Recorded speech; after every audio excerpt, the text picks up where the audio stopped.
Right. And then Here comes the time. Here comes the time when my life changed. I just found out that Billy, my cousin, my favourite cousin, had been killed in action in France. And it was terrible, terrible, terrible news that was. I wondered how Aunt Emmy had coped with it, you know. And the boys, they would be really upset as well.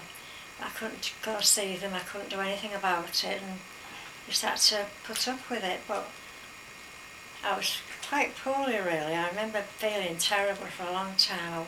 I couldn't laugh, I couldn't smile. I just didn't want to, just was miserable all the time, you know. So Phyllis said, not Phyllis, Sybil said, why don't we go out this tonight and we'll go find a little quiet place and we'll sit and have a real good talk about what we've done, things we've done while we've been here and things like that. So I said, okay then, so we just got ready and went. Was it the black dog you found? Yes, the black dog. I didn't say the date, did I? No, it doesn't matter. No. Anyway, we were walking along, we found this little pub and it said the Black Dog. Very, very quiet it was, and nobody about, nobody dashing in and out and things like that. So we went in and there was like a bar. So we walked through the bar, and at the back there was a little, what you call a snug, the snug room. And went in there and we was both saying what we were going to have to drink, so she said, oh, well, I just had our usual, you know, so I was going to go for them, because I didn't like to go buy for drinks, and she didn't neither. There was a bit of an argument about who was going to go buy the drinks. Anyway, I went in the end and got two shandies, and we sat there and we sat having a nice talk. Nobody else in. Just at the other side of the bar, we could see some people from the other room. And it was really, really quiet in there, and we were talking about the factory and all Billy the people dying. Eh? You're talking about Billy dying as well. Yeah, and then thinking about Billy dying, and couldn't believe he'd gone. He was only 22, wasn't he? Similar age to me, wasn't he? We were all brought up together, you know. And he was a lovely lad, old Billy was. He was lovely. We used to have a lot of games together when we moved into that house in Fairsley Lane. Anyway, it was done, he was gone, auntie, so we couldn't do anything about it. So anyway, we just sat talking, all of a sudden the door opened, and two power trucks walked in. And Phyllis went, not Phyllis, I keep calling her Phyllis, she reminds me of the Phyllis, that's why I keep saying it. It's a Sybil, and I've never known a Sybil before. So she gave me a nudge, and I gave her a nudge, and two nice lads come in on me, you know, so we sat there for quite a long time, and they'd gone and ordered a drink, and they sat there having the pints, and they kept looking across, and I was looking across at them, and I thought, well, I think he's the one for me.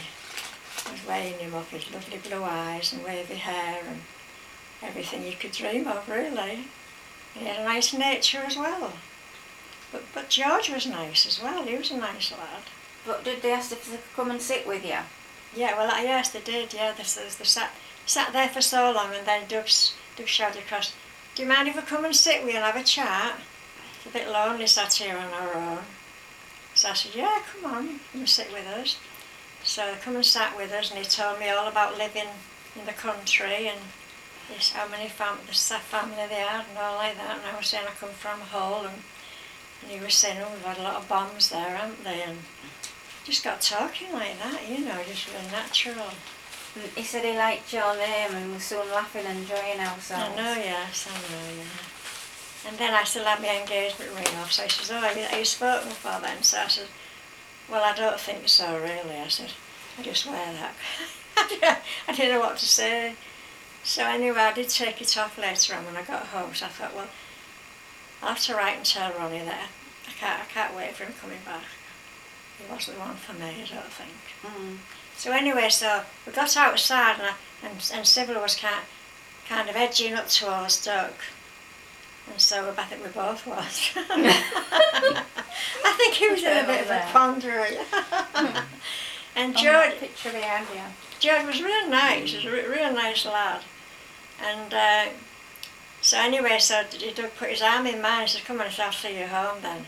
So we both live at the same place. So we all walked home together like. And so anyway, I stood outside talking to him and then we made a date to see him again. And I think Sybil did with George, but I don't think she kept it. She didn't really like. I think she had a bit of a He says he liked him, but he said he had a girlfriend called Lily Lane. Yes, he had one in Essex because he was stationed in Essex. And he said he had a girlfriend called Lily Lane. And I used to laugh at that because it's a song, isn't it? You know. I wonder if he was joking.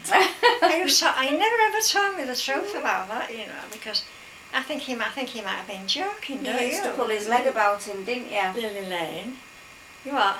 You used to pull his leg about him. Yeah, I used to pull his leg. I said, hey, have you seen Lily Lane today then? You know, things like that, you know. So he said, oh, I'm only kidding you, I'm only pulling your leg. So anyway, I never really knew. We never talked any. We did talk about it a lot when we was married later on.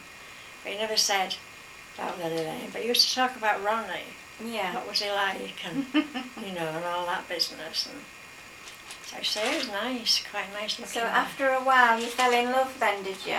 Yeah, well, we used to see each other every night when I went on shifts. And there was nowhere to go except pubs. Went to a few dances, went to some of the American dances, but he wasn't keen on dancing. So you went for a few walks and to the pictures as well? Yeah, well, there were some pictures there, and there was also some parks. But, you know, it was kind of like night, so you could go around the park and sit and talk in there. And you used to wear this big grey coat and wrap it round you? We had a bit overcoat. Yeah, so used to wrap it right round you, didn't we? When we used to come home, it started to get cooler. It was a real cold standing there, and I used to say, I wish we could take you into the... Wasn't it silly not allowing anybody to go in the sitting room? Because we had no homes. Couldn't take them anywhere, could you? No. And everybody else was there. You couldn't do anything, could you? He said he used to button it up as well, and you were lovely and warm. One night he said, I'll keep you nice and warm. So he unfastened his coat. He wrapped it right round me and fastened it at the other side, you see, so we were both in it, you see. And it was really lovely and cosy, really nice and warm. So that was our way of having a little bit of comfort and keeping warm. Yeah. But we knew that they were going away sometime. We knew they wouldn't be to Grantham forever. So we just had to wait and see how that went. But you were very happy, wasn't you? Whatever's happy. Yeah. Yeah, and he told us all about it. We used to listen to the Andrews sister, Apple Blossom Time. Yes, Apple Blossom.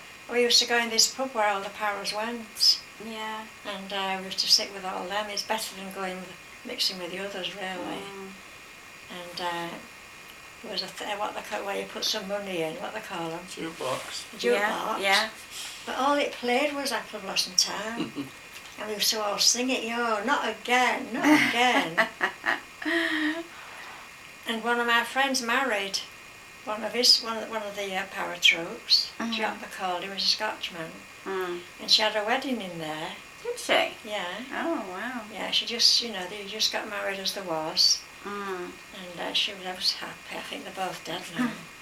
Not here anymore.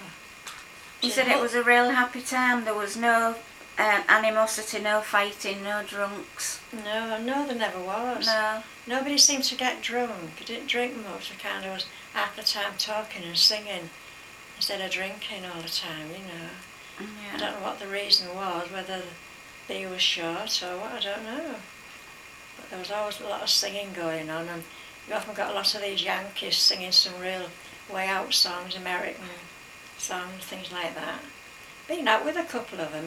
We went out with a couple of them anyway, me and Sybil. And they told us all sorts about America. But we didn't want to stay with them. We just used to sit and talk to them, things like that. It was all right. So you didn't two-time me dad then? Eh? What? You didn't two-time me dad? No, I didn't two-time my dad. No. Right, better stop because